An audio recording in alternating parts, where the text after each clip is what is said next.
First of all, I would like to start with a very special panel. Only ladies. It's not for ladies only, but only ladies. And don't ask me why they're just ladies on the stage for now, but we got a reason. I would ask forwards. MONZON. She's chief meteorologist from Wapa TV, Puerto Rico, United States. Take a seat.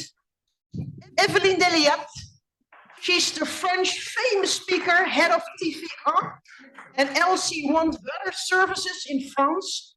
Her English is as good as my French, so she's going to do French and I'm going to do English. Try to.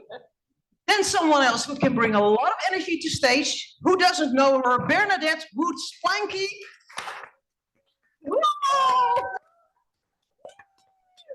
Bernadette is meteorologist and director of Climate Matters at Climate Central United States. That's an organization which provides a lot of critical information to communicate about climate change. Then we have Diane, LAOUROU, if I speak as well. She's a forecaster of Météo Benin. Diane, are you going to do it in French, Français or Anglais? Français. Okay. We're mixed. And we've got Brigitte. Brigitte is head of strategic communication of the world's meteorological organization. Well, are there power ladies or not? That means actually there are only guys in the audience right now. All the ladies are here. No, not really. There, I don't know. Ala, let's start with you. You're working for a Spanish language station. She's widely recognized for her leadership and tireless efforts in forecasting, science education, and communication and community service. What kind of climate communication works well in your country? Well, first of all, good afternoon. Thank you so much for... Oh, sorry. That will help. Hello. I can hear you. Okay. Hello, buenos días. Buenos días, buenas tardes a todos. Well, it's an honor, a privilege to be here sharing all these experiences with you. And I hope that as climate leaders in each of our countries, we can bring the best of the actions that you all have and bring solutions to all the problems that we are all facing. So what works best? What works best is stating problems and stating solutions. I don't believe that we can continue on stating more problems as we understand and we know, but we have to have a positive message in each of the broadcasts that we do, or even in projects. Focus on the action. There are so many compound effects of climate change. For example, lack of electricity and a heat wave. We have dust and a heat wave, and we have health issues because of this and that. So we have to continue to work in our message and bring solutions to the table. And are you able to do that in your weather forecasts as well, or are they too short? I am here with 3 different hats. Okay. I am here with a weather forecaster hat in the television. I'm here with the hat of an educator for the Science Museum of Puerto Rico. And I'm also on the executive committee of climate change for the government of Puerto Rico. So for each of these audiences, the solutions are diverse. And you have to bring that message. Every time that you sit on a table, you have a voice and you have to bring a solution. There's no other way. Evelyne. I'm going to speak slowly because it has to be translated and Evelyne has to respond. You are a real expert with a huge amount of years of experience. Your career started in 1968. I think a lot of us were not even born by that, but we look older than she does. Yes. In 1992, you became a weather presenter. What big changes can you point in the career you have experienced? Absolument. Alors, je suis désolée. Yes, I'm terribly sorry. I'm going to be speaking in French because my English isn't up to scratch to be able to speak in English and to talk about these different points. Since 1992, I am part of the meteorological web service of TF1, which is one of the leading channels in France, and also LCI. I'm also in charge of these two services, and in the last 3 decades or more, Changement et notamment I have seen huge changes, especially concerning climate change. And I must say that I was one of the first, or probably the first, to talk about climate change 20 years ago. And this was because at an international meteorological forum, there were scientists, as we've heard today, who came and talked to us about different subjects. It was a symposium, and they showed us two graphs that really affected me and hit me.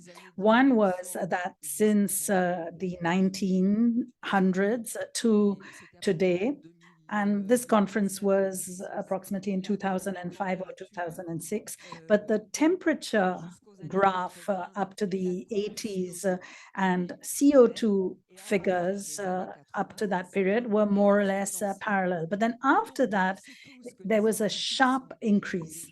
Now we know that scientists usually are cautious.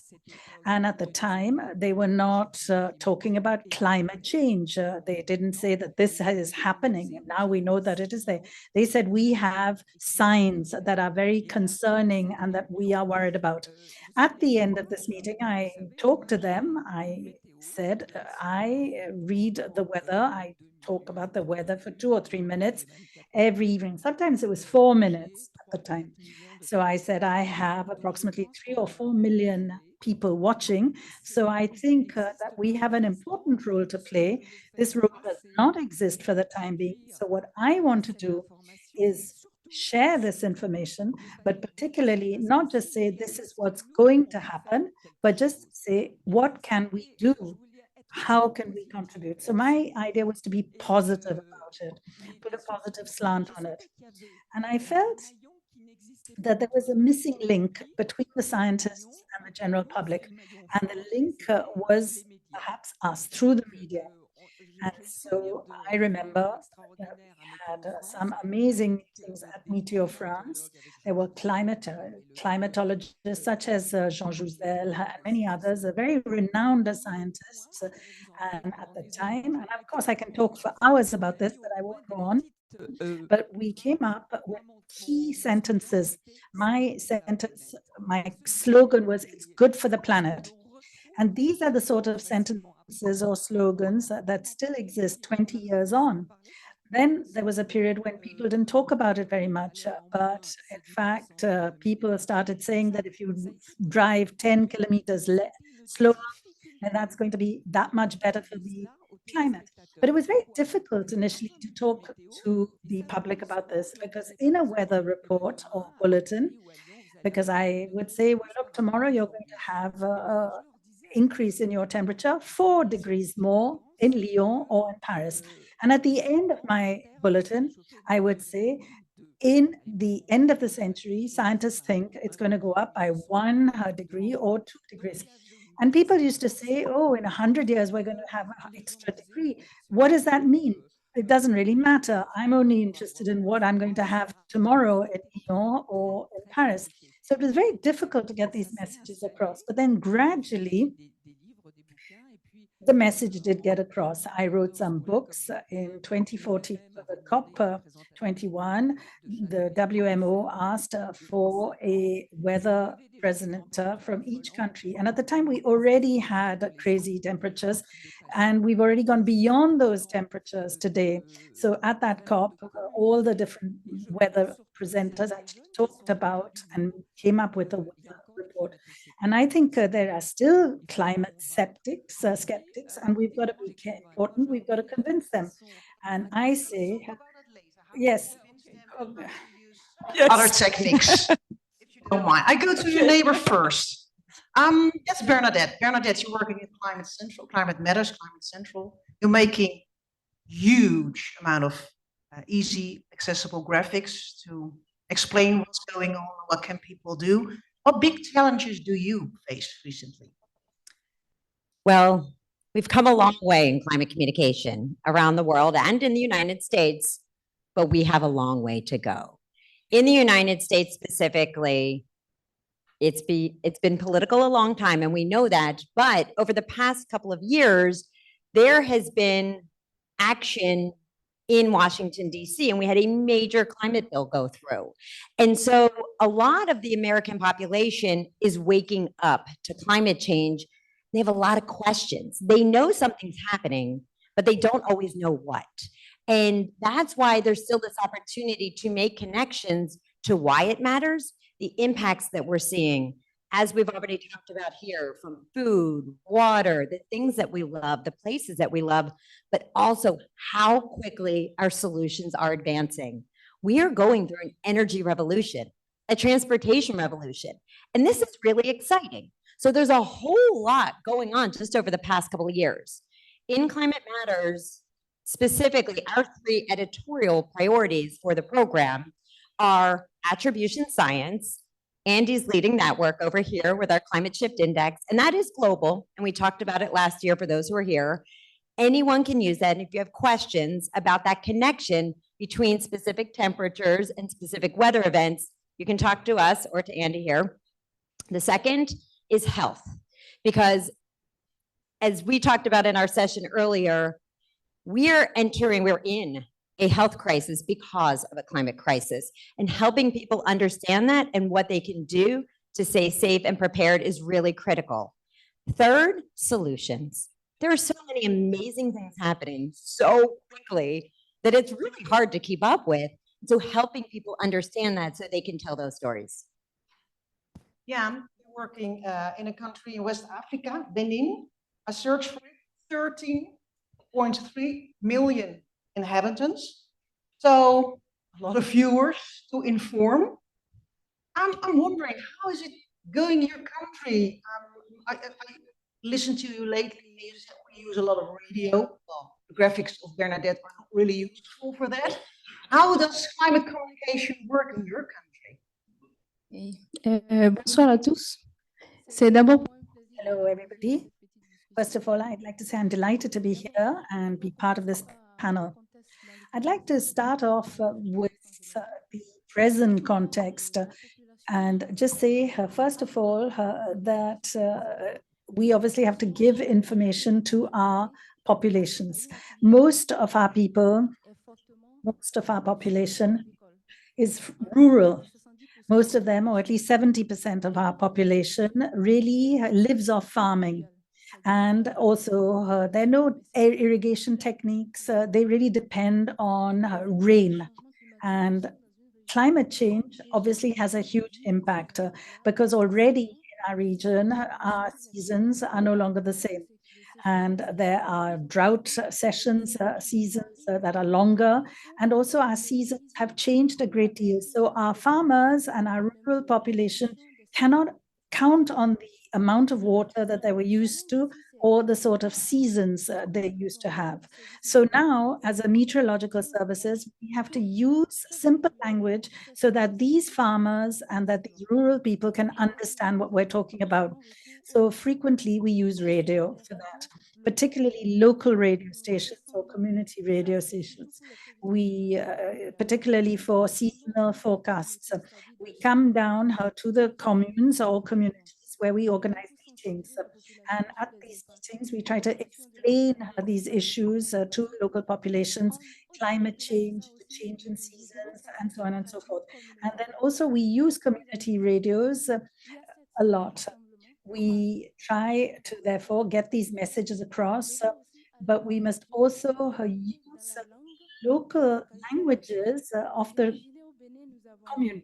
In Benin, obviously, French is an official language, but there are 56 dialects, and we should be able to communicate in those dialects and get these subtleties across about climate to the local populations and to rural populations so that they can take action and adapt to climate change. Can you give me an example how you explain on the radio to a farmer what climate does with his work?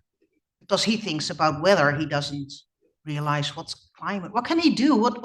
How do you do? Can you give an example?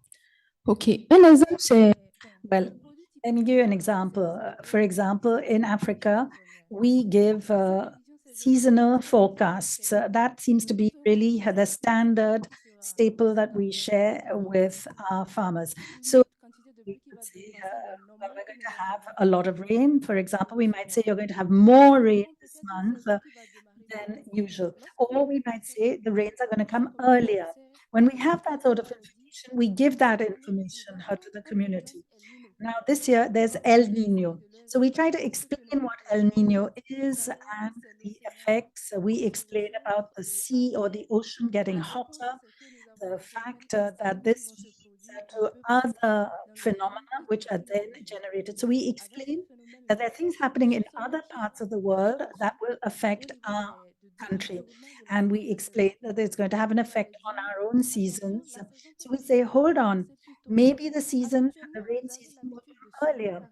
And we say, normally you plant in May, but we might say, hang on, the rain may come a little earlier, but then afterwards there may be long periods of no rain or drought, but once the season has started.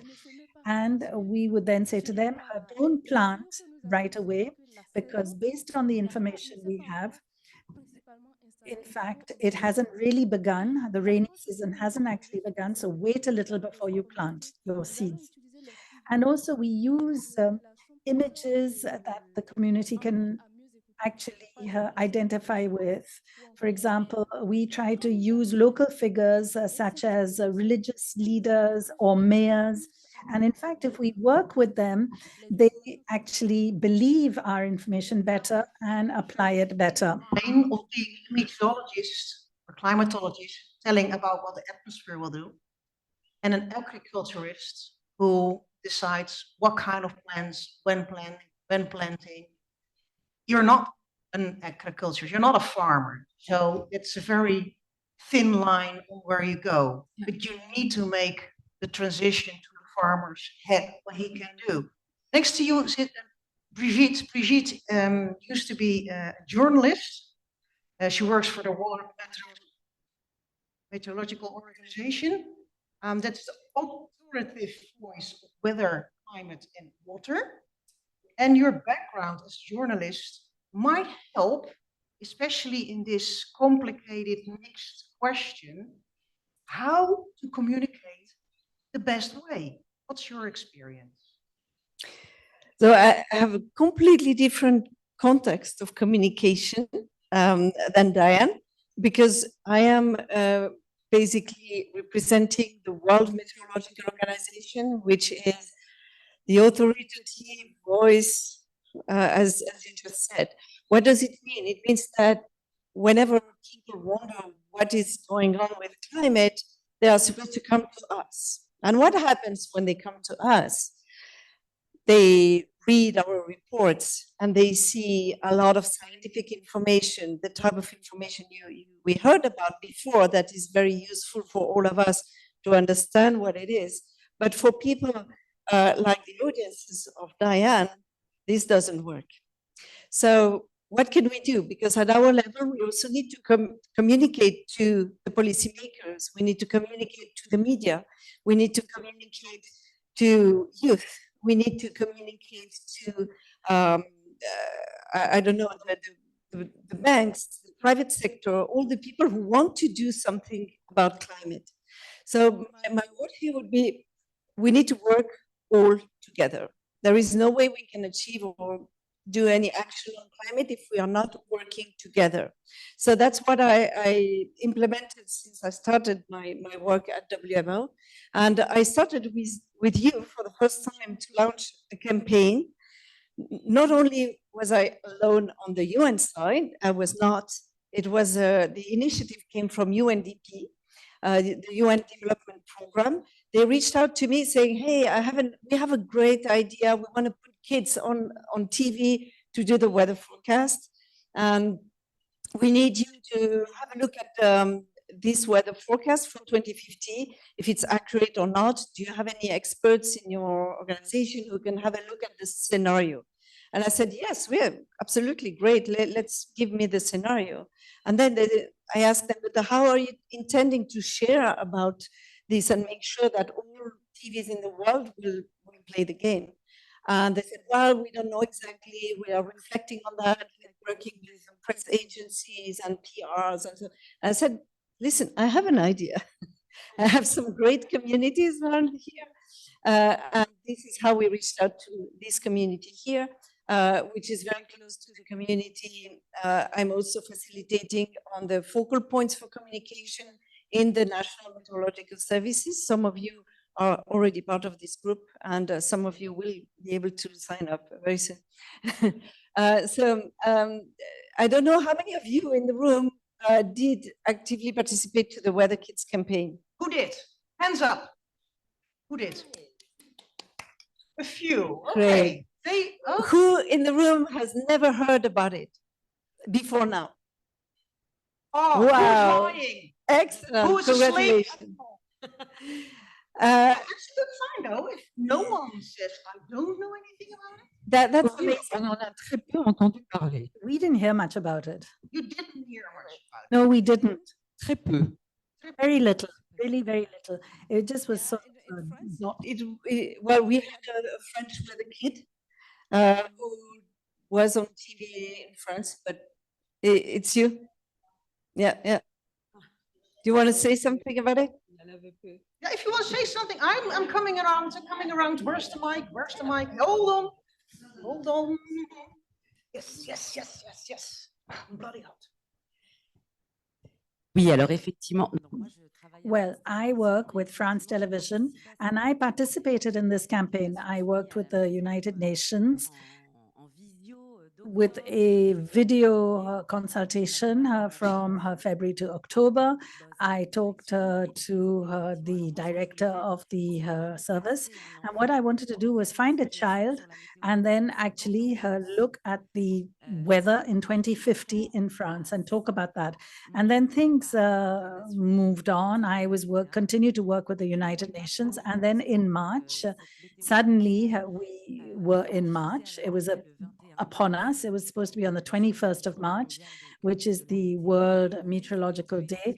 And the idea was that children should actually somehow take over, kidnap the weather reports and talk about weather in 2050 and talk about what sort of weather they would have when they would be grown-ups. And we thought that the image and the message would be really good. But my bosses thought that getting a child to just say something and recite a text was not really good journalism. And so finally what we did was we went to high school and we met what we call eco-delegates. These are children who volunteer in the high school to actually get interested in biodiversity or whatever. So I met 3 of these students in high school, and I talked to them about how they imagine 2050 would be when they would be grown up. So we had 3 short interviews. And when the special bulletin went out, I also put out the weatherkids.org homepage on the back so that children could sign up, get interested in it. There was a lot of information on that homepage about what children can do. So I actually changed it to that sort of thing. So yes, I was involved. Merci. Brigitte, is it an idea to show the video? Well, maybe not ask you. Oh. This is the example. Yeah, we can see this. Yeah. So this is the example of Weather Kids. This action was on the PNUD, c'est le programme des Nations Unies pour le développement. Et de toute façon, c'était la même expérience. And we had the same sort of experience. Children who actually presented the weather bulletins, weather forecasts for 2050, but our slogan. You're from Tunis, right? Where are you from? Tunis? Yeah, Tunisia. And this is the 2nd year running. Yeah, we've been doing this. 2018, we did Météo Got Talent Kids, and the winner had present weather forecast with me in the national TV. And for this year, with the kids, so the last sentences was very impressive because they said, for you, it's a weather forecast, but for us, it's our future. That's true. It's our future. Maybe I can just say that this campaign, before we see some examples of the reports that have been created specifically for some specific countries, this campaign was directed to the grown-ups, not to the children. So the grown-ups had to do pledges online for a kid, their kids or any kid they would know, and give their name and take some pledges to commit to do something for climate. So the interesting thing is everyone liked it because it was children, but it was not a children targeted campaign, even though some children were excited about it. So, but I suggest we watch a couple of examples. This it will not be comprehensive because I know many different, we had over 80 countries who actively participated. 400 broadcasters did broadcast this report, either in a tailored version or the official version of the UN. We had over 30 tailored versions. I suggest we just watch it quickly, and then we can think about what could be the next campaign. Is it possible? Although very special weather report. From up there to down here, everything is crazy. If we don't listen to scientists, things are going to be even crazier when I grow up. Let's look at the weather forecast for 2050. موجات الحر ستؤثر على البعد سيمكنهم الأطفال وسيكون اللعب في الهواء الطلق حلما مستحيلا وسنواجه جفاف شديد ومحصول القمح سيتأثر ولن نجد الخبز بسهولة. ทั้งหมดนี้สาเหตุเกิดมาจากฟ้าผ่าความร้อนของมลพิษทั้งหลายปกคลุมชั้นบรรยากาศโลกของเราสิ่งที่เราต้องทำต่อไปนี้ก็คือเอามันออกไปอย่าให้มันอยู่ตรงนั้นค่ะ ariko nimwihebe haracyari amahirwe yo kugira ikirere cyiza imikoreshereze y'ingufu zidahumanya iri gukwira hose uhereye iburasirazuba kugeza iburengerazuba kandi inarema imirimo myinshi. Bei ya nishati ya jua imeshuka kwa kiwango cha chini zaidi ya mafuta na gesi. Tukiangalia picha ya satellite inaonyesha kabisa kuwa Just ceci dat Oekraïne en Fulton is het Breinef.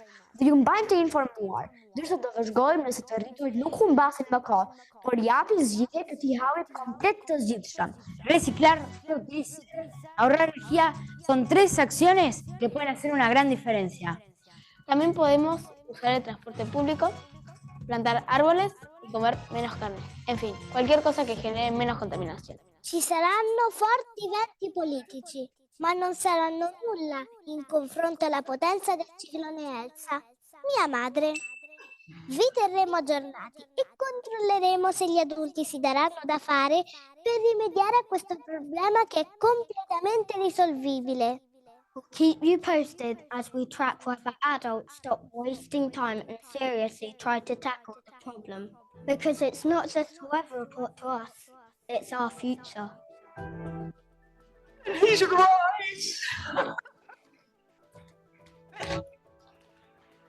I'm curious, if something like this is done in your country, how do people look at this?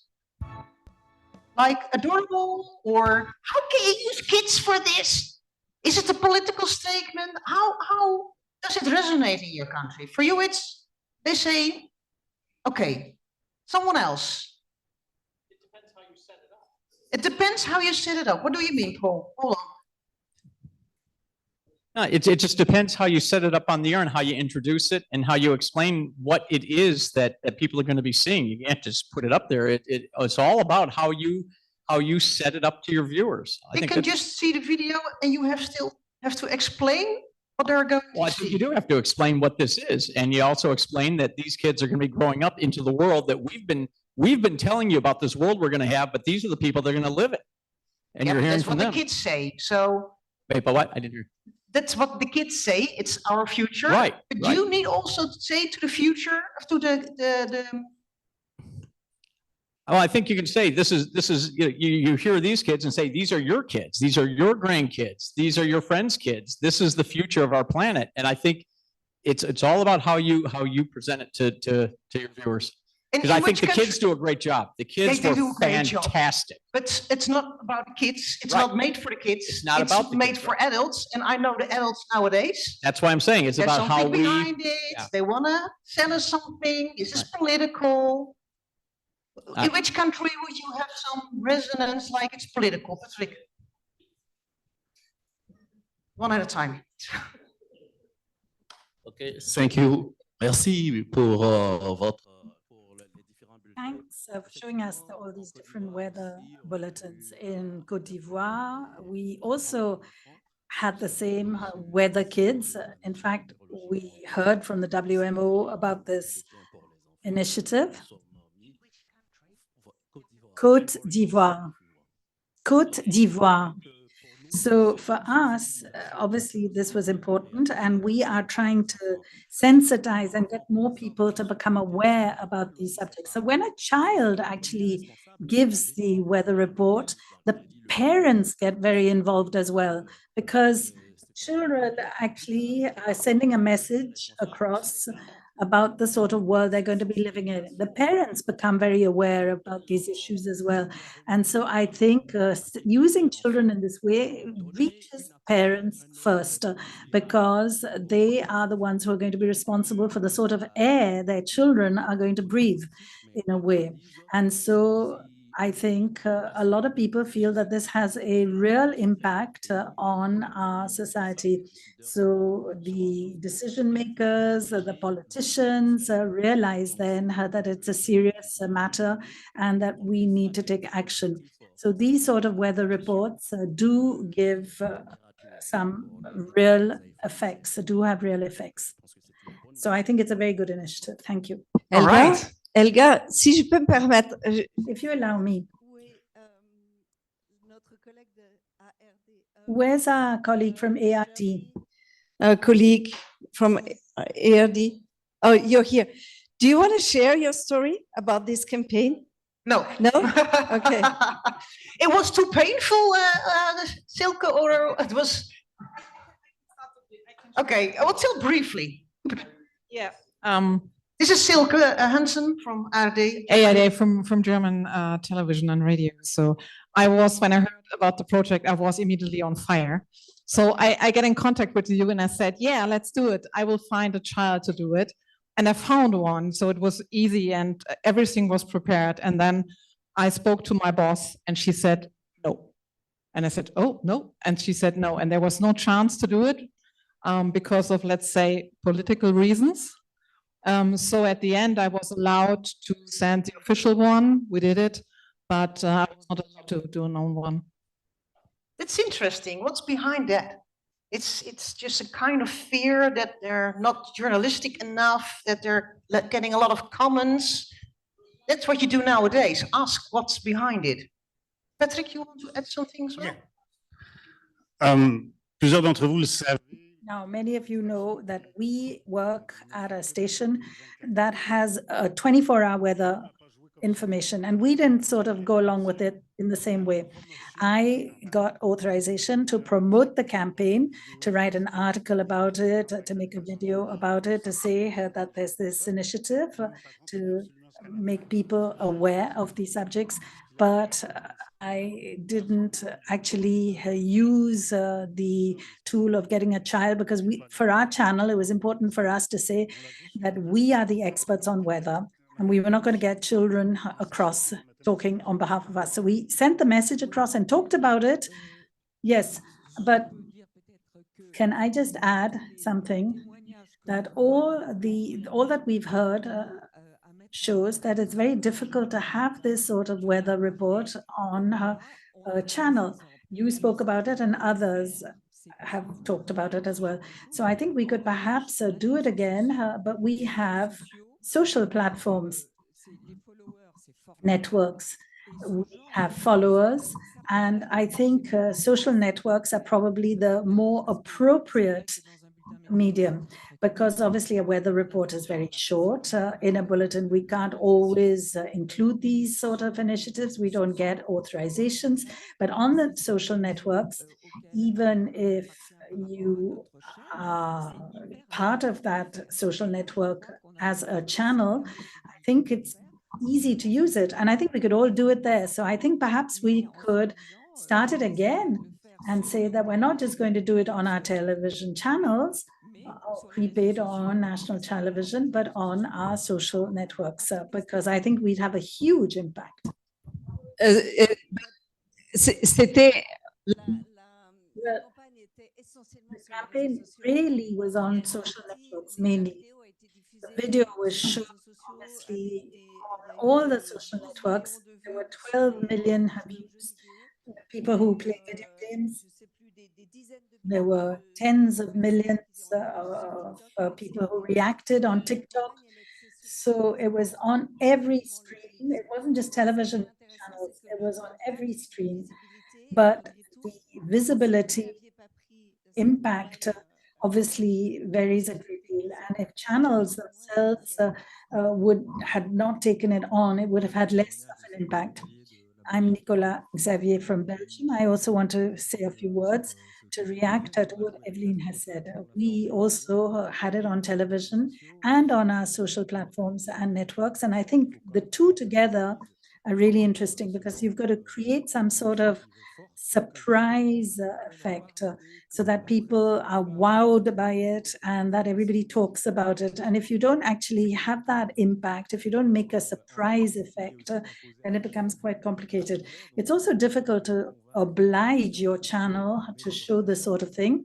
We had to try very hard to get authorization. So what we did was we first showed the weather bulletin report, and then we followed immediately afterwards with the traditional weather report. And we said that obviously these were not the forecasts for the day, they were forecasts for the future, and that this child was just talking about the sort of future that he or she was going to be living with. So I think we should talk about the sort of surprise effect, talk about the effects on our social networks, and also always have that sort of wow effect so that people can really talk about it and hear about it. Very, ouch, my ear. A very good interest. I have an example of Claire Martin.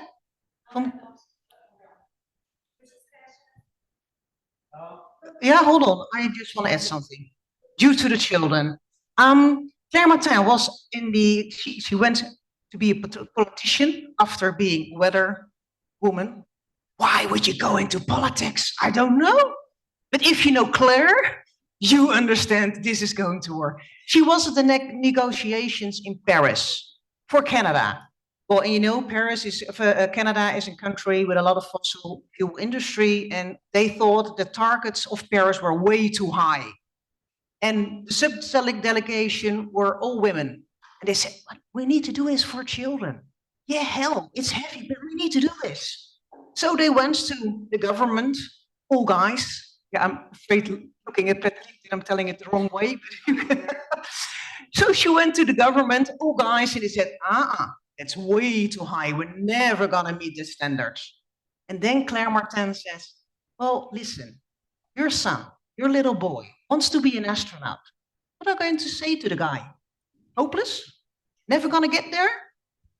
Of course not. Yeah, go for it. Wow, nice, go. So you have to set high standards to go somewhere high. Maybe you get it, maybe not. And children are just disarming. So I think that's a very good way to use it. I want to put in a poll question. Hold on, keep it, hold on. Also for the people at home, so you can integrate as well. There are a lot of weather forecasters here, but you can just join in as the way you look at it.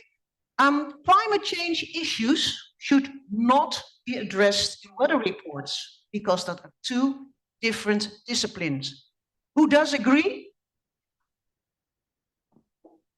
Who does not agree? Who say, well, depends on the time or channel. He's got no opinion at all. I haven't seen all hands. No opinion at all. Oh, you do have an opinion. Because I was just turning into the political aspect. I think that's something we have to mention, because that's something in the changing times very important, especially in some countries and where you're on social media. I don't know how your social media works, but especially on X, former Twitter, I just post something like, oh, it's been hot in Europe, and I get a list of, not quoting, now I have to be careful because it's online, a list of certain people who are very obliged to protest, to say it's not possible, that I'm paid by the government, I'm paid by something else. There's something, an agenda behind it. Who's got an experience like that as well? 1, 2, 3, 4. It's just a Western thing? Oh, that's good. Enjoy. That is not there yet. Ada, you had an experience lately. You went to give some information, a lecture, and you encountered something like this, like people who were offenses to you. Can you tell something about that? Yeah, this was recently. I'm sorry. This was recently. For the first time in my life, I felt very scared because I was going to give a conference to young journalists at the Overseas Press Club in Puerto Rico. And as I was about to go into the building, I realized it was a protest. You know, some people there. And when I started hearing my name, I say, why am I hearing my name in a protest? Well, I was there with the National Weather Service office, and we were going to be talking about climate change. So there was this group of people that were protesting that we were going to be indoctrinating, is that the right word in English? These young journalists on climate change issues. So that was really scary, because for the first time of my life, I realized that we are the target. And we're here to fight for our future descendants. We're here to make bridges with the communities. We're not here to be the target. We're here to be bringing hope to our communities and making changes. We all here share goals and values. That's why we're here. So please take care of yourself, because this is getting very dangerous. But has it changed something the way you communicate? I'm sorry. Has it changed something Not at all. afterwards to you in the way you communicate? Are you being more careful? No, or? not at all. But I realized that I need to be more attentive of my surroundings and the things that are happening. But, you know, in my social media, I get a lot of comments. You know, I understand that you can disagree about something, and I respect that. But unfortunately, I cannot stand on, you know, people being respectful to me. So I have to be careful on that. And I now think that it is a privilege for you to be in my social media.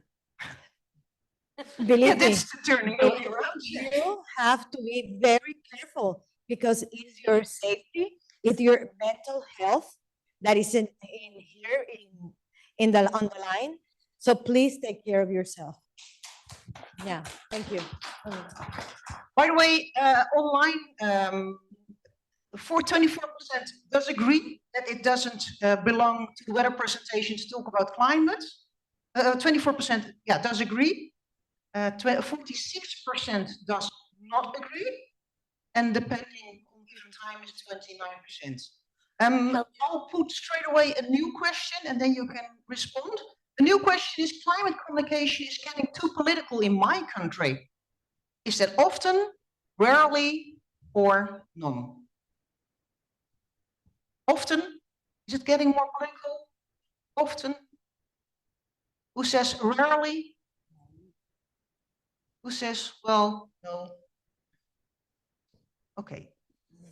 So I'm going to shift this a little bit here, because Well, it's been political in the United States for a long time, and I think people know our politics are a little crazy right now.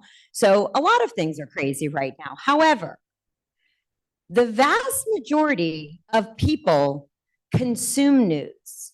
They're looking for this information, and you're in a unique position to bring them this information. They're not yelling at you on social media. You do need to protect yourself, and you shouldn't have to go through that. Let's be clear. But there is a lot of research done in the United States on people's views on climate change. And Yale and George Mason University do this survey twice a year, going back to 2008. And they break it down into 6 categories of Americans and their views on climate change. The 2 on the left are alarmed and concerned. It's well over 50% of the population. The group on the right that's dismissive, all the way on the right, is only 10% of the population. They are the ones driving the conversation.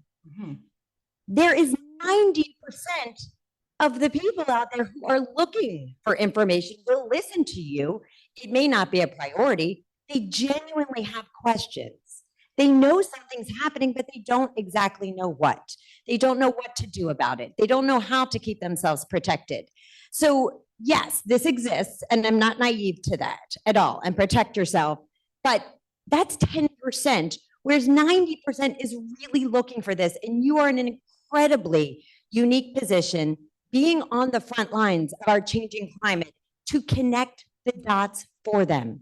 When something isn't normal, and you know it's not normal, and they're asking that, you can say, it's not normal, and make the connections. So, I see some hands. Helga, si tu me permets, je voudrais ajouter quelque chose. I'd also like to add something about the political side of things and the way we can communicate about climate change. I see that there is a totally different approach, because politicians, wherever you are in the world, they have their own agenda. They want to build motorways, nuclear power stations, whatever. They have their agenda. But when we start sending out signals, it's almost as if we're going to try to stop them in their agenda and their work program. So I think we should say that climate change doesn't only have negative effects. There are also positive effects that we should talk about. And instead of always say that watch out, there's global warming, we could also try to talk with decision makers on the positive side of climate change. And that's what I wanted to add. All right, thank you. John. Thank you, Helga. Listen, I mean, the last thing I want is anybody in this room leaving afraid to talk about the changing climate, all right? And I'll, pardon me for using this line yet again, but this is a time like no other to be courageous. If there's ever been a time to find the way to insert climate context, because I'm not talking about throwing a book over your audience's head, but just provide the climate context to the extreme weather events that people are seeing every day. People do want this information, Bernadette, you said. They do want this information. And yes, and everybody. Yeah, I mean, if there's any threat to you, of course, you need to find a way to, you know, call the authorities or whatever. I've never had that experience. You know, in 30 years of communicating, the experiences I have had with my audience are positive experiences. They're afraid of you. People thank me on the street for addressing the climate question. You know, they're not sending me, you know, making phone calls and sending me emails that you're crazy. I do get, the word is ratioed. I get ratioed on Twitter, X, from these crazies, the dismissives, the 10% who are very loud, who love to scream and shout and say that I'm crazy and that why are you, but who cares about X and Twitter, frankly? I mean, do I pay any attention to them? But I have a question. You come from America. Everybody knows in America whether you're for Trump or you're for Biden. There's nothing in between. And if you're for Trump, shout, whether it's a lie or not, you shout that climate change is costs too much money, it's not working. So that means almost half of your country got an emotion that climate. No, it's not half of the country. No? No. Help us out. Well, I mean, listen, elections in the United States are run in a very funny way where each state has its own power to elect electors. It's very strange. And I'm not going, let's not go down that rabbit hole. No. Okay. You know, I can definitely tell you that the people that are making these crazy statements in response to my climate posts on X, when you look at their profile, it's likely to say either hashtag MAGA or, you know, or any other extreme right-wing view. Okay. Generally, every single one of those people will be aligned with what you're saying, right? Trump and the extreme right. But at the same time, you know, it's not half of the people. These are the dismissive climate change deniers. That's 10% of the population. They just like to scream and shout, and holler and protest and cry. This is what they want to do. Offer them a tissue. So don't respond to them. Don't give them a platform. And the last thing I want to say, and you know, I'm going to state this, Bernadette, because it's worthwhile, because the New York Times is read worldwide.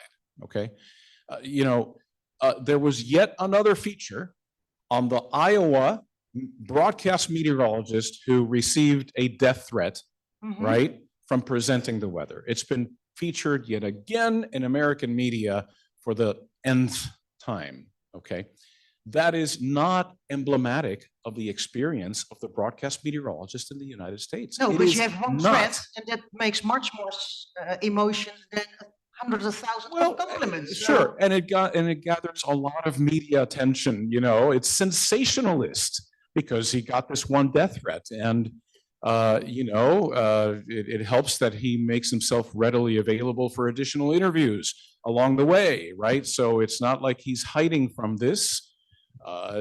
You know, if the I hate press to interrupt this calls him- conversation, but there's a clock ticking down here that's Yeah. at about 5 minutes, just Very so you good. know. Yeah, Yeah, but I'll that's the stop. first hour. That's I'll not the stop. second half hour. But what I'm saying is broadcast meteorologists should be encouraged to continue to present climate context on their newscast. That's all I'm saying, because people appreciate that. That's all I'm saying. Okay.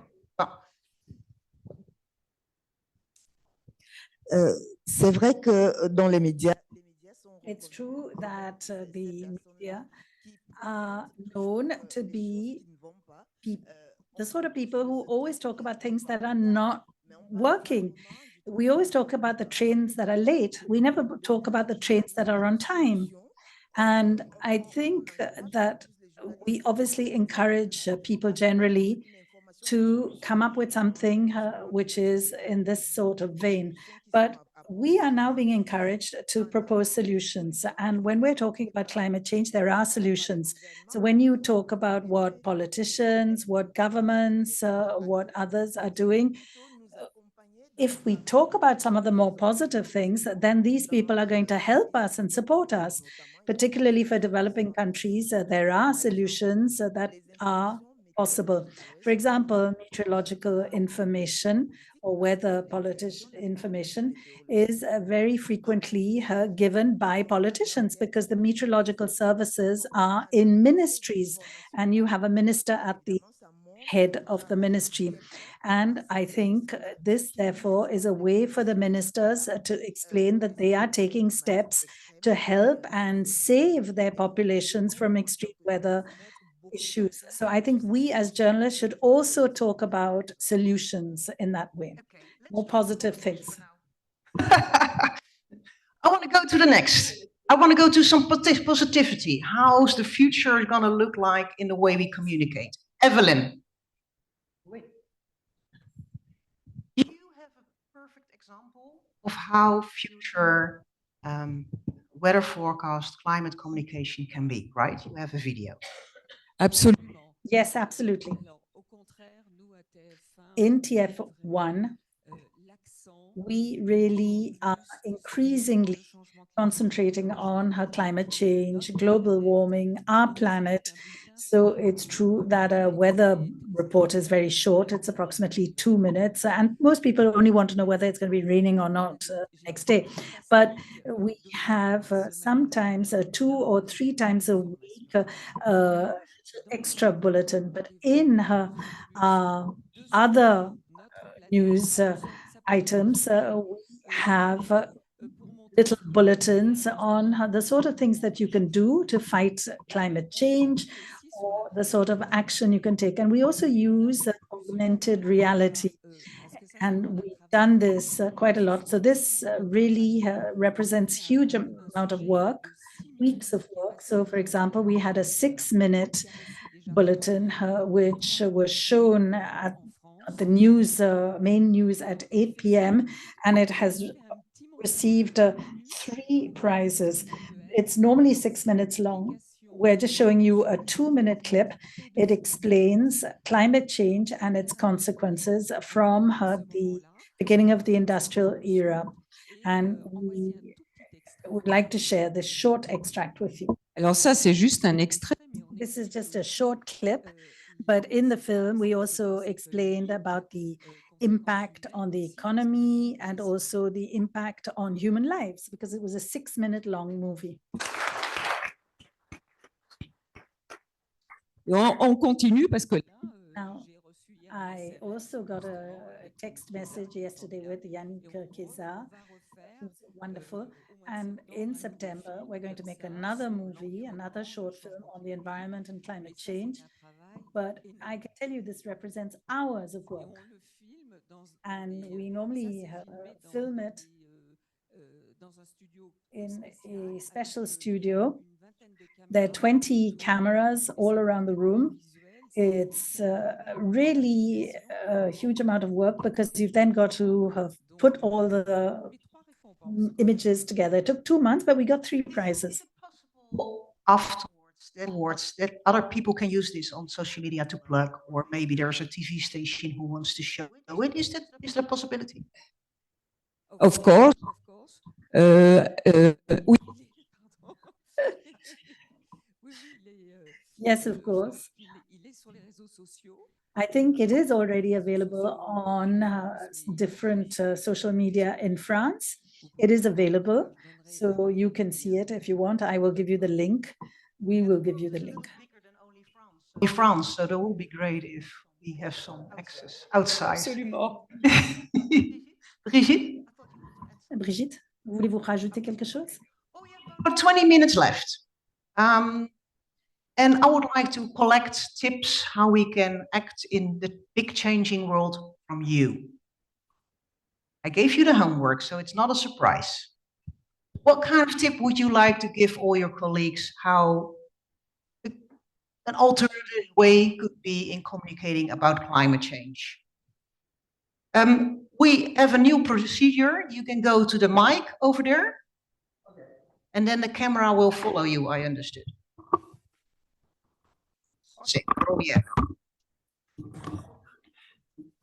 Okay, thank you.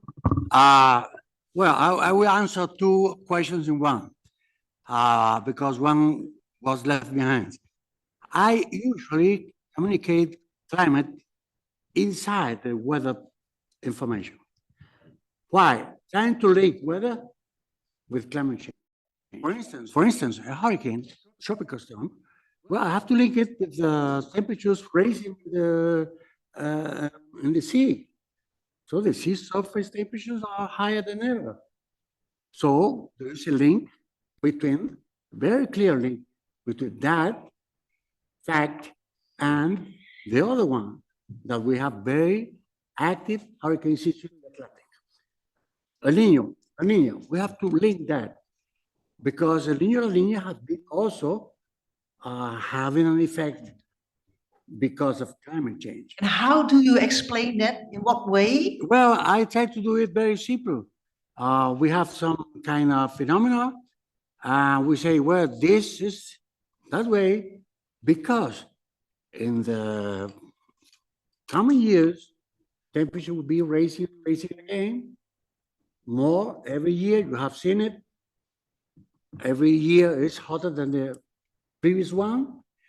And so you have a niño and a niña that has a different kind of expression, the same as temperature and the weather. So try to link, but very simple, so that the cause and effect could be seen. This is Thank one, you you. said you had two answers, or there's in two answers in one. Just because the other one was if we could link or mix. Okay. Both And you're messages. from Cuba. Is in Cuba, what would be the best way to communicate with your audience about what's going on? Television. Television. Television.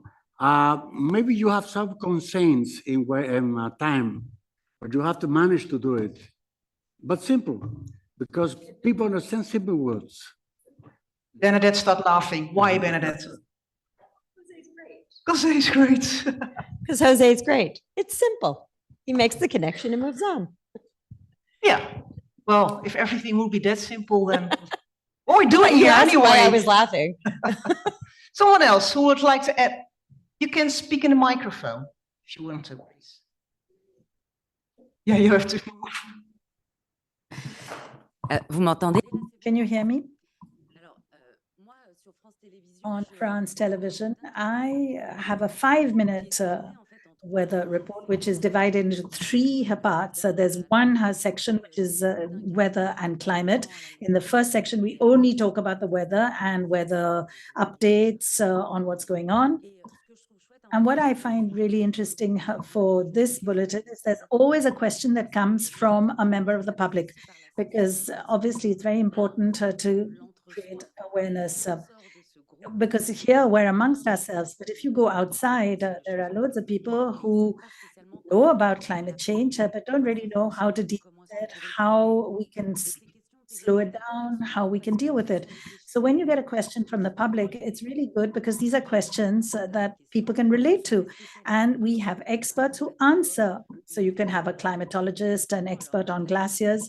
So a glacier usually is very far from France, but you can talk about the melting of ice and what the effect will be on our lives.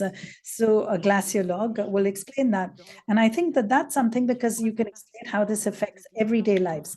And then the third part is that we have a short report, a documentary on solutions as well, because obviously it's interesting to talk about what is a good, positive side of things and not just create more anxiety and worry.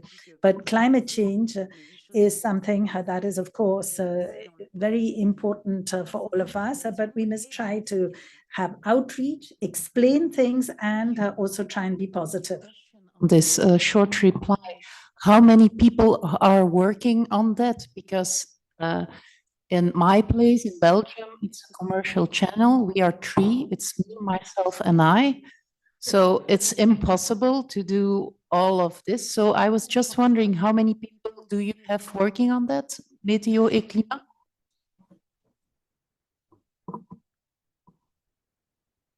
Microphone, s'il vous plaît. In fact, initially, we were in charge of our own weather reports. We were in charge of writing them, developing them, and we do have forecasters who prepare the maps for us. We used to do them before, but now because we have more tools, these are now done on computers. And what I do myself, my computer, is that I add videos, I come up with graphs, figures, images. But for the climate part of Meteo and climate, we have people from the journalist desk. So these are people who take items from current affairs and they actually work on that. So the only fresh input is the question that comes from one of the audiences and answers that are provided by an expert. So that's something which is a new item which comes in. But we do have a team obviously working with us.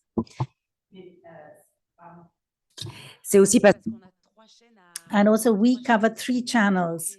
So this is why we have, it's France 2, France 3, and France Info.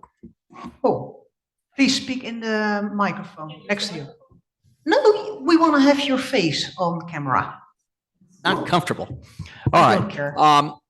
Over a 40-year career, I did a lot of climate change things in the broadcast. But there's one thing in doing it on television that you don't get. You don't get to see your audience. And so I do a lot of lectures. I'm invited to give lectures to groups, not university. I'm talking about just groups, like a group from a church. I've done some national ones. The American Chemical Society had me do a Zoom lecture for their whole membership. The Tau Beta Pi, the National Engineering Honor Society, had me do the same thing. And you see these people on Zoom and you get their questions. And I will say, first of all, at the end of the lectures, probably at each one, half the people come up to me and say, this is the education. This is what I needed to know about this. I didn't know what to trust, what to believe. And my lectures, I don't show pictures of starving polar bears and suffering penguins. If people knew before the lecture what I was going to do, they wouldn't come, because all I do is show all of my Climate Central graphs and charts and things. And what I do is explain the science in a very interesting way from the graphs and charts, and people realize they're seeing the science. And they, at the end of the lectures, the people are just amazed. And the important thing is they walk away with some talking points. And I'm not going to go through all of it. I mean, it'd be too long, but like, for example, one, I tell people, climate is what you expect, weather is what you get. So if you change your climate, you're changing your weather. And people understand that. I'll just one other, I've talked to you already, some of you about this. Physical things that directly impact people are things that they want to know and what they understand. They don't care about 1.5 or 2 degrees Celsius warming. They don't understand it. They don't care about it. But if you tell them that their allergy seasons are getting longer and more intense, they care. If you tell them that right now we only get 13 days on average with a temperature of 36 or above, but in 50 years, if nothing changes, that's going to be 60. They care because that's something they understand. It's something that directly affects them. So that's the stuff I focus on. That's the stuff that means something to people, the things that will affect them physically that they understand. And I've had tremendous success. And I'll just say one last thing. At the end of most of those lectures, 1 or 2 people come up to me and ask me to speak to their group. People want to know this information. If you've been holding back because you're not sure, this is a Climate Central. Just talk to Bernadette. I mean, they have a tremendous media library on their website. You can get these graphics. They're high resolution. You can put them right on TV. And it's just, people want to know this information. And more importantly, they need to know this information. Thank you, Paul. Your tip will be go more personal instead of anonymous. Into the mic.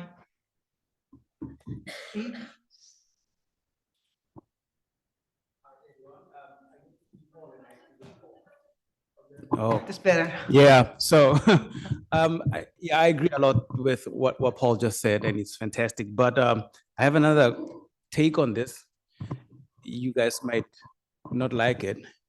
Is we should all just give up and go to the bar. You know? No.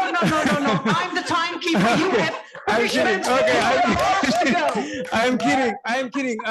No, but in Japan, people are very full of routine. Everything is routine in Japan. People like to follow structure, follow laws and rules. Yeah. He's presenting in Japan. Yeah. Just in case you're wondering why. And the things that they do, you know, they take it to heart. And one of my colleagues used to say they like to tell people that Japanese people like to take breaks during the day, and they call it oyatsu, and then they have a snack during the time. But it also is determined by what the weather is like outside. Mm-hmm. So they were used to having tea time at like maybe 10.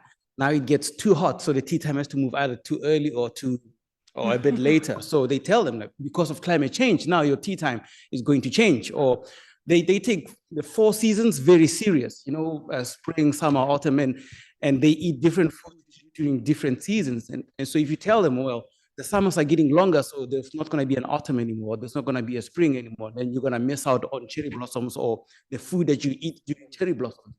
And that freaks people out. Even the young kids, they don't want the end of spring. Spring is like the golden season. So nobody wants that to end. So if you explain information in that way, don't tell them it's going to be 3 degrees. What is 3 degrees anyway? It sounds little to them. Connect to traditional. Yeah, connect it stuff. to, make it relatable to the things that they do and the things that they love. So if you do that, I'm telling you, people, well, they will try to change because they want to keep hold of their traditions and their cultures, the things that they used to love. And nobody wants climate change to change time to the bar, Nobody wants It's to do your that. it's our tradition afterwards. Yeah. But you have to wait. Yeah. Thank you. Could you please speak in the mic? There is no mic. Join another table. Just grab a mic.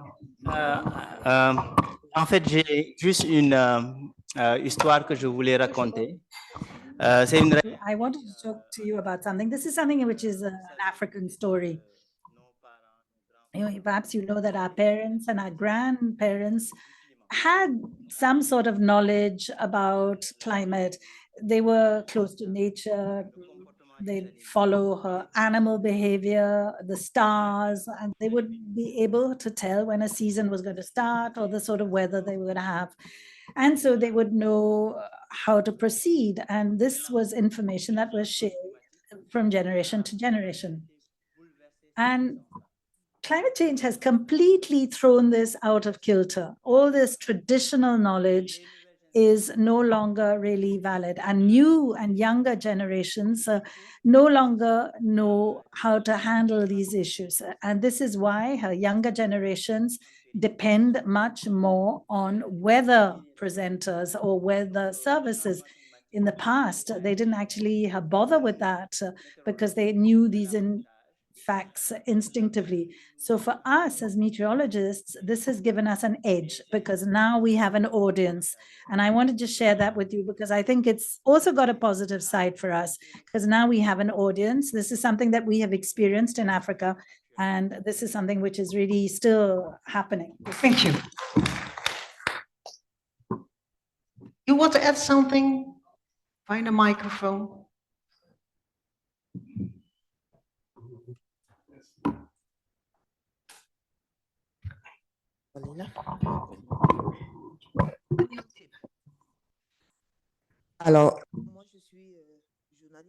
I'm a journalist at radio and television in Cameroon. It's our national channels.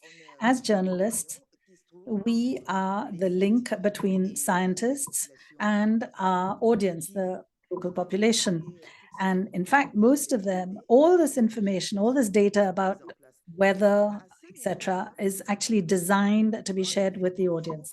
And what I always try to do is try to actually bring it down to a level which is accessible to the audience. As you know, in Africa, particularly in sub-Saharan Africa, as I said earlier on, our population are mainly rural populations. These are people who are either herders, fishermen, farmers. And so you have to give them the sort of information.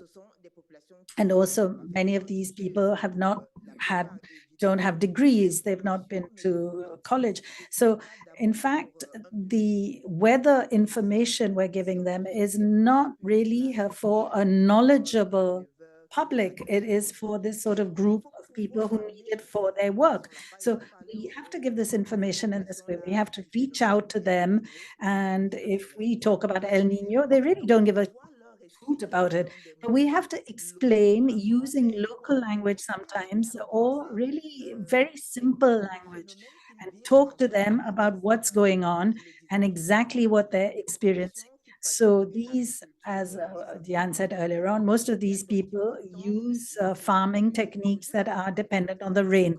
And unfortunately, now the seasons and the farming timetables are completely upside down. So we have to be able to tell them that they should not actually prepare their fields, or they should not actually plant their seeds because somebody else said to them, it really is important to digest the ancestral knowledge. So you've got to actually now say to them when they've got to till the fields, when they've got to start planting, when they have to start preparing for the harvest, clear the fields. that is the sort of thing that we've got to share with them on a daily basis. And this is something that I've got to do as well, because I'm in charge of the environmental and sustainable development services. Every day we have to come up with some sort of little report or bulletin with that information, because if this information is not given in good time, unfortunately, a lot of them are going to start planting, and many times their crops fail or are lost. So this is the sort of job that we have to do as a journalist. And this is what I try to do every single day, so that we can share the information in good time for our local population, so that they can use them for their work. Thank you. That tip is know your audience. You have something about knowing your audience. Bernadette, we spoke lately and you said, yeah, I've got 5 words, 5 tips I would give as a giveaway. I would like to mention this in changing communication. So Helga had us thinking about this ahead of time, and some of you may have heard this, but this is what we've learned. It's not working. We have another one. Another one. Can you hear me now? Oh, okay. So over the years working at Climate Central, we have learned a lot about some effective ways to communicate. And a few that I think are pretty universal to share. First is know your audience. It is the golden rule of communication, and too often people forget. And when I say know your audience, I mean tone, topic, timing. Bring something heat related in the summer, not necessarily a snowfall report, something like that. Second, meet people where they are. We are super interested in this topic. We've traveled all around the world to be here. Not everyone cares about this as much as we do.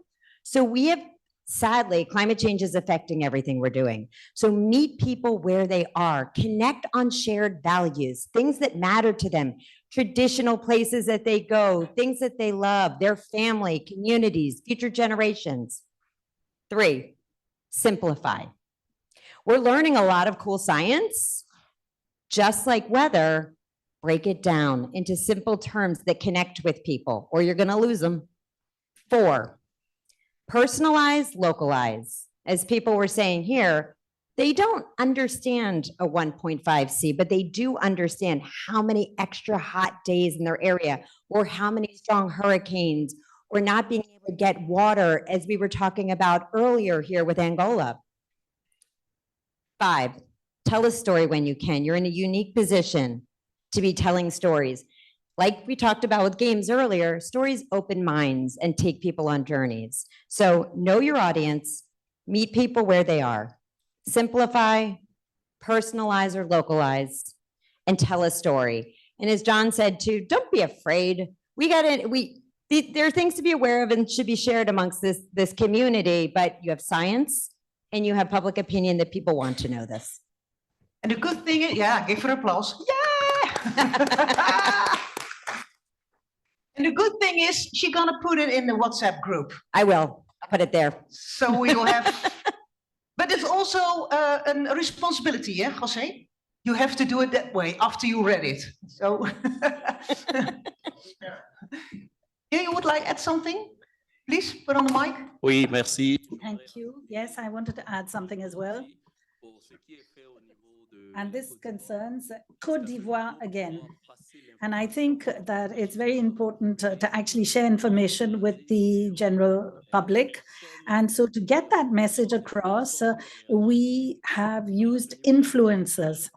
And we have several reports, weather reports, one sort of weather bulletin for example, more intellectual, educated people. But then we have other weather bulletins that are shared on different media, social media, either by comedians or by people who are influencers.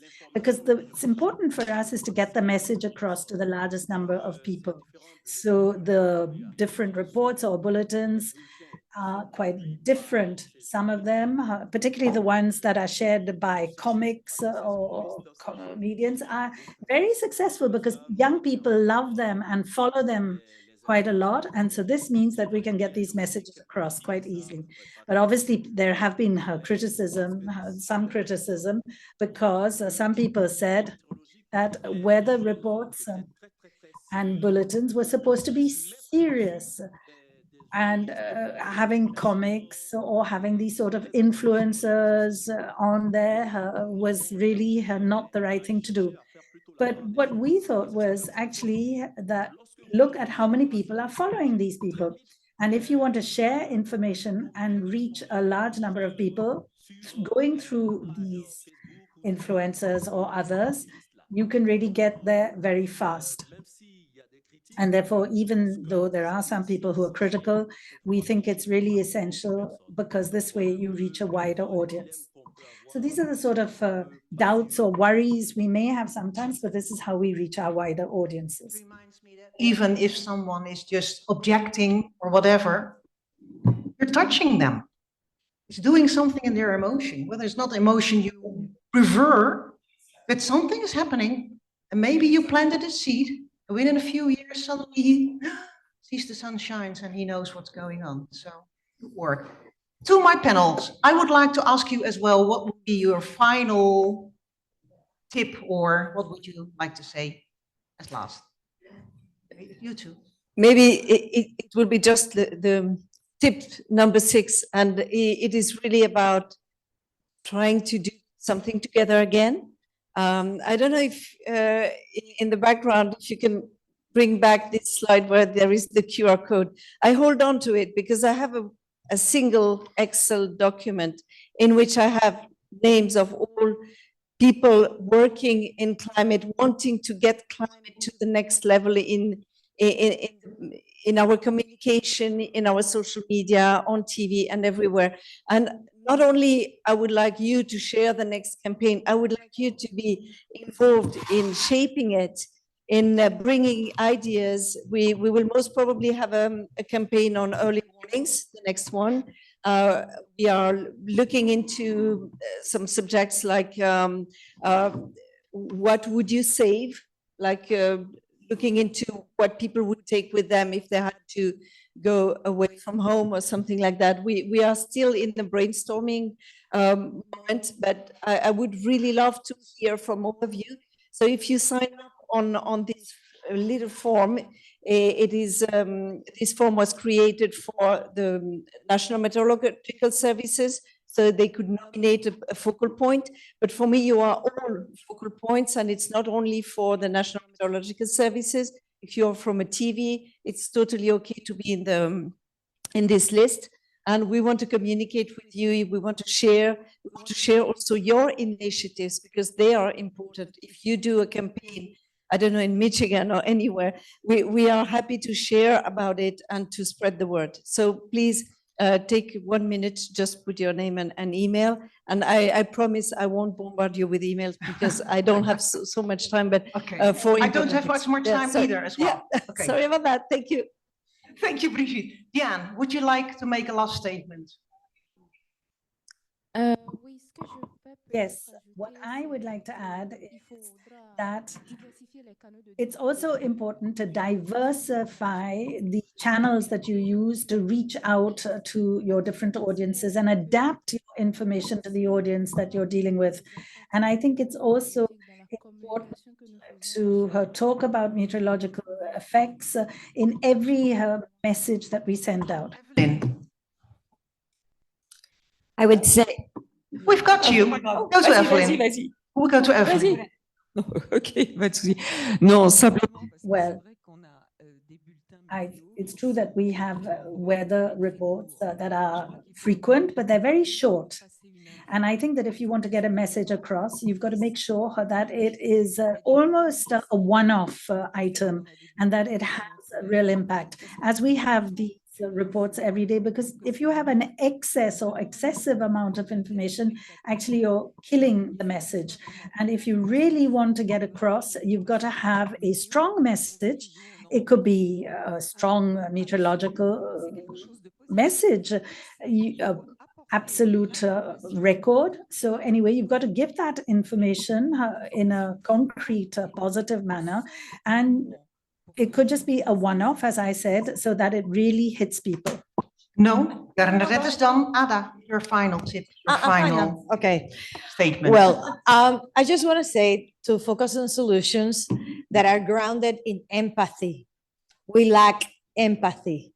We don't want to be dismissive of the pain of others. We need to make sure that we understand what is happening in your communities. And climate change affects all of us in different ways. You may be safe in one place, but you may not be safe in another place. And you have to touch ground, focus groups, talk to people, and then act. Also, I want for you to be a bridge in your community and optimize the ripple effects of doing things right. Sometimes we think about the ripple effects, the domino effects of all the things that can go wrong because of climate change. Well, let's do it the other way around. Let's do it the positive way. What are the ripple effects of doing things right? And I just want you to understand that this is our moment. And this is the time that we all have to make a difference. So let's get it grounded on compassion, empathy, and do a great science. Thank you. And that are not only female characteristics, eh? Those male can be empathetic as well. No, I'm gonna be at the bar, right? Because I have no time anymore. So would like to round up. I really do hope you have heard some tips you can act on, that you feel a little bit more inspired, that we're doing a good job. Whatever they say we're doing a good job, aren't you? Okay. I would like to thank the viewers at home for joining us. I hope you've heard some good tips and have some respect for the meteorologists. They're hardworking people, just working for a better planet, also for your planet. Thank you very much. I would like to thank the sponsors for making this possible and HUMANZON for being a host for 2 days. Well, not only a host, but an excellent host. I have to say it rightly. If we close up, we're gonna make a picture together all here on stage. And don't run because it's going to be rainy. So just stay here, talk, give each other tips, tell me what you wanted to tell, connect with each other, feel empathy. And thank you so much for being here in Darmstadt at HUMANZON. Thank you so much for being around here.